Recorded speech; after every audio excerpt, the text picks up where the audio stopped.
Hello, you guys, and welcome back to Behind the Walls with Candace. As you know, I am Candace, and this is episode 4. We are making good traction. We are on our way. For those of you that have not been here, I am creating a podcast for people that are in unconventional relationships or are in relationships with someone that are in prison, jail, behind the walls, and we're creating a safe place here so we can sit down and we can talk about it.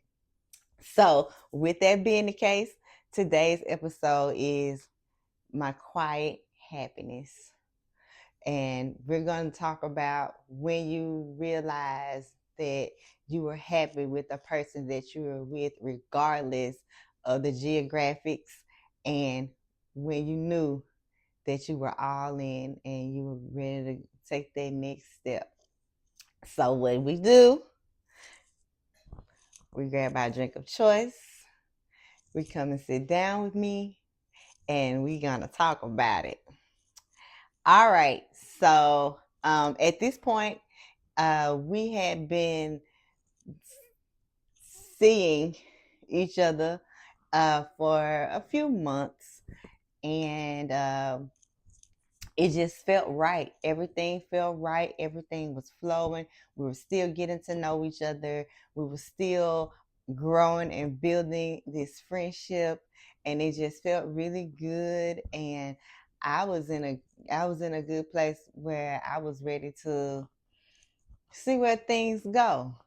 So as things continue to flow, and we continue to talk and have conversations and our little video visits and messaging throughout the days and things of that nature. It's always something that clicks. Do y'all ever have that feeling like it just kind of hits you like a ton of bricks, or like a light bulb comes on and you like, it's gonna be a lot of these moments with me as we walk through my journey with the person I was with when I was while he was behind the walls or whatever. I had a lot of aha moments. Some of them gave me butterflies, and some of them made me anxious. So just stay with me. It's gonna be okay. We're gonna get through this thing. So with that being the case, things were going really, really well, and we were still in the pandemic, so there were still no physical like visits and things of that nature. Like we couldn't see each other that way, so we did what we could do, and we made it happen. And he was just so sweet, and he was so attentive, and he wanted to know everything about me. He wanted to uh, tell me everything about him. And at that moment, with all that was going on in the world, I think we both needed that. How did you all cope with like the pandemic? With like if you had a significant other, or if your person was behind the walls, maybe your person was already behind the walls, right? And then they cut out all physical contact, all visitation. Like, how did you all navigate that? Because we started out like that, so it wasn't like a big deal for us. That's just how things were at the time, and we just kind of roll with that. But for you all who maybe had been accustomed to going to see your person on a regular basis, you know what I'm saying, or at a certain period of time, how did that affect you all, and how did you all like get through that? I can only imagine it just the rug being cut from under me. You get accustomed to things, and you become used to a certain way living in um, a certain routine, and then all of a sudden it just goes away, and you live like, you know, almost like in shock. You know what I mean? So tell me how you all felt about that, and what did you and your person do to kind of get through that tough time? And even so, like, did you get through it? Was there like a breaking point? Was there something that you all needed that kept you connected, and when you no longer had that, it just kind of it caused trouble in paradise, so to speak? Let's talk about it. Tell me what your how did you do it? What did you all do? And how did it turn out now that we're back and the world has continued and we didn't we survived the apocalypse, so to speak, you know? So anyway, back to my story. So after that, when that light bulb came on again, and I was like, I really like this fella. Like he is all right with me. You know, maybe he's one of the exceptions to the rule, you know. The stereotypical type of things that people say about men that are women or whomever that are, you know, behind the walls and stuff. And I was like, maybe he's the exception to the rule. And I think I like it a lot, right?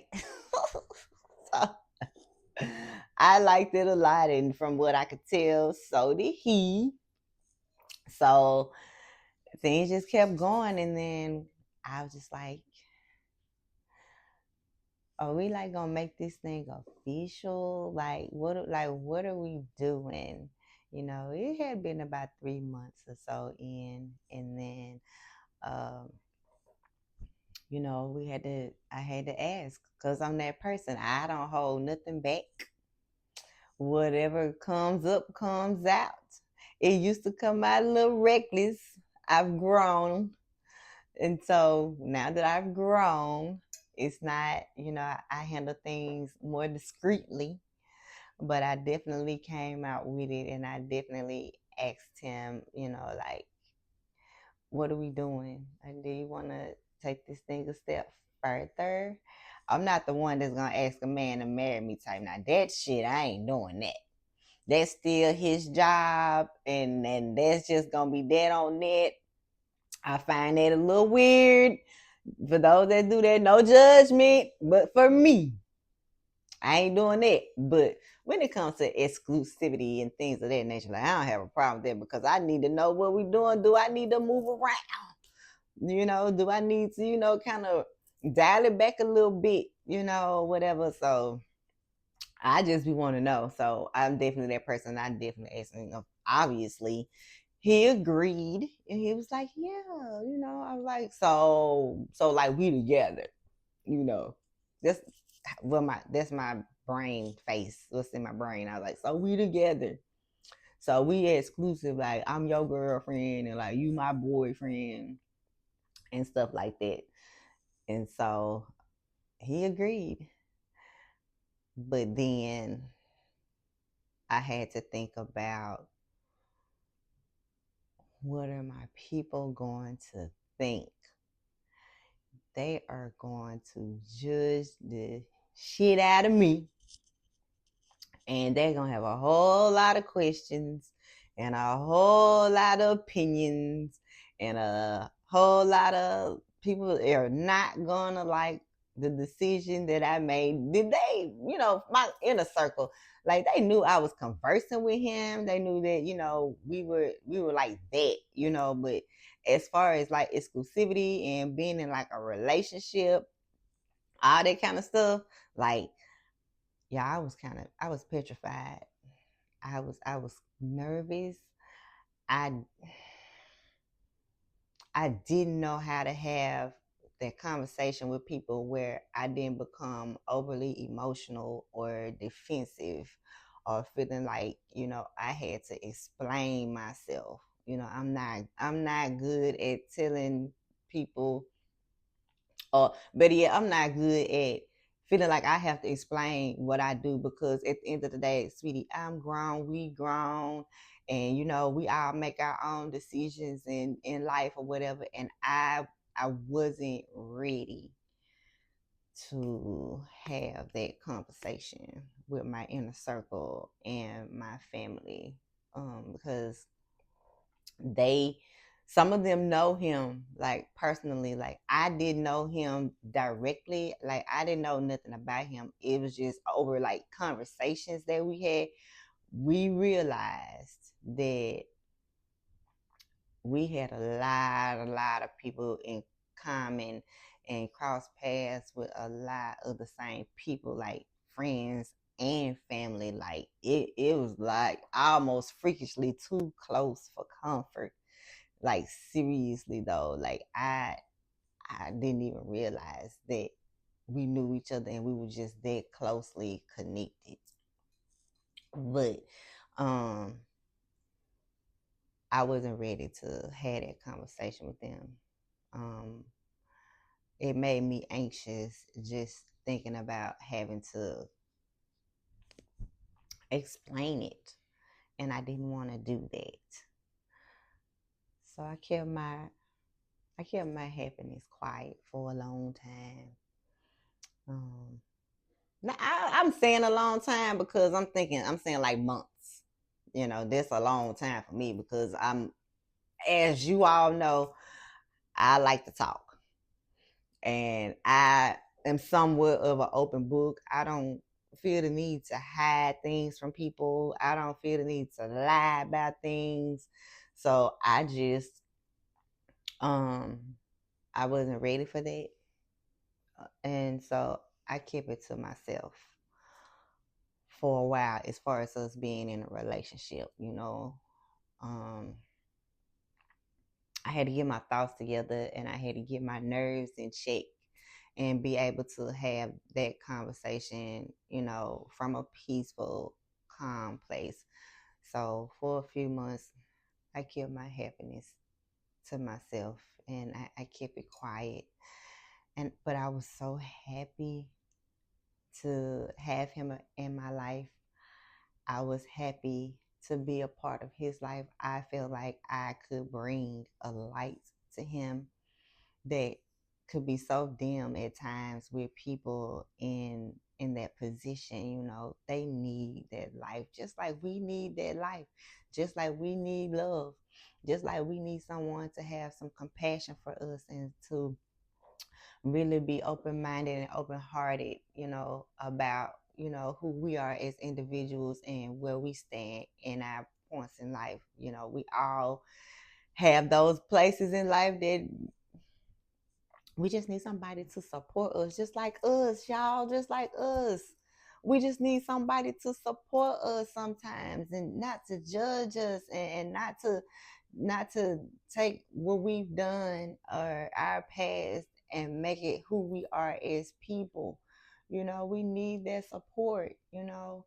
And so I wanted to give him that and I was so happy to be able to give him that, to show up for him every single day, to answer every single call, to respond to every single message.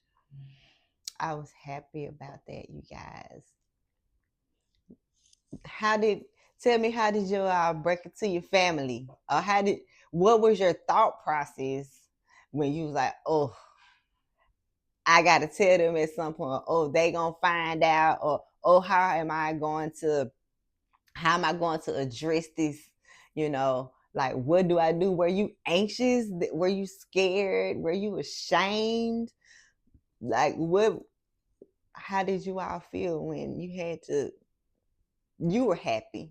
You wanted to share your happiness, but you knew that it was like gonna be some backlash behind it, and you knew that it was gonna be some sort of judgment or negative, you know, remarks. Tell me about that and how you all navigated that type of situation. So anyway, it took me a few months, and then one day I just didn't care anymore.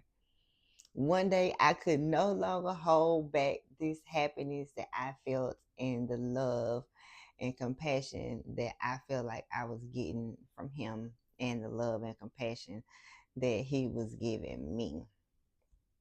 And so that's just kind of like how things rolled for a few months. And so this episode is gonna be a little shorter than the others. It's a very special weekend here, and I am so stoked and I'm so excited about and honored to be a part of what's about to happen today. My My heart go pitter patter every time I think about it. So this one is gonna be a little shorter. So you all let me know how long did it take when you realized that you were ready to be all in? How did you feel about it? Where were you? What were you doing?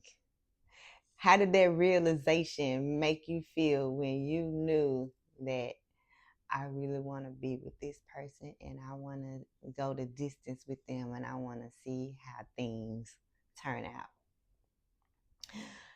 Thank you all for coming to sit down with me. I am Candice, and this is Behind the Walls with Candice. Be sure to send me your stories to my email, behindthewallswcandice@gmail.com. Anonymous. Um, Anonymous letters and stories are always welcome. I'm always going to protect our space. I'm never going to put any of us in a position where we feel like we're going to be attacked or anything like that. But if you want me to talk about it, send your emails to me at Behind the Walls with Candice. Don't forget to go and follow me on TikTok as well as Instagram, where I will continue to make weekly posts. And come back with me to next Saturday, 7 p.m. Central Standard Time, for episode 5 of Behind the Walls with Candice.